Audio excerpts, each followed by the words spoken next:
awful lot of alcohol in a very short period of time. A fifth of vodka in a single night. He quits drinking at 3 a.m. in the morning, and he shows up for training at 8 a.m. in the morning after drinking a fifth of vodka. That's a big problem. It's huge. Those few hours of sleep, First Coast News crime analyst Mark Bachman says, were no match for Officer Gifford's blood alcohol content when he arrived for live ammunition SWAT training.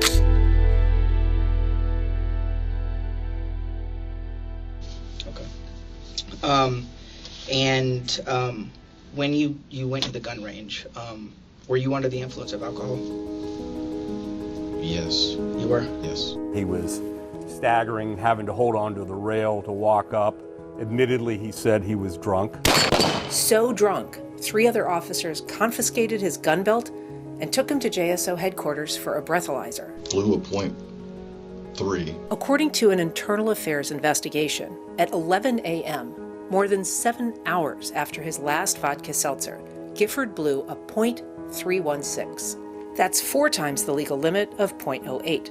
More importantly, it's a flagrant violation of JSO's limit of .00. JSO has a zero tolerance approach to that. It's termination. Lieutenant Michael Schell, who oversees JSO's Internal Affairs Department, says there is no acceptable alcohol level while on duty.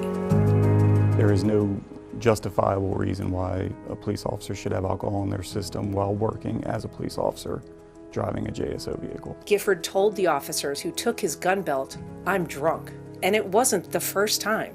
According to the Internal Affairs report, when he was questioned by investigators, he admitted reporting for duty impaired 5 to 10 times. Could they have arrested him for DUI at that time based on the observations? Yeah. The fact that he wasn't arrested was a mistake, according to Undersheriff Pat Ivey. At a December meeting of the city's Civil Service Board, he said the officers, quote, messed up by removing him from the scene, making a DUI arrest more difficult. I still think they could have charged him if they wanted to.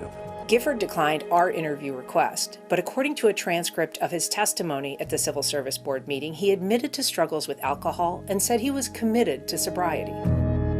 He said getting caught was, quote, almost a blessing because he could no longer keep his problem a secret.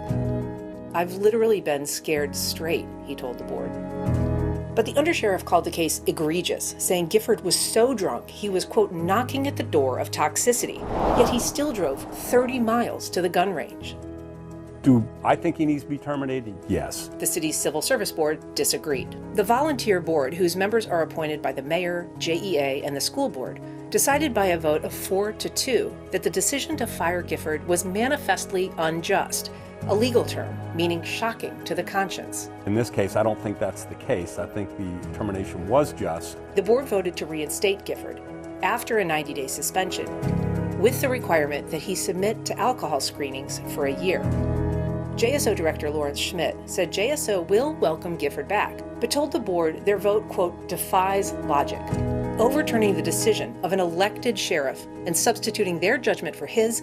That, he told them, is manifestly unjust. JSO plans to challenge the board's decision in court. I think I would never touch booze. Gifford is still serving his suspension and has not yet returned to duty. Ann Schindler, First Coast News, on your side.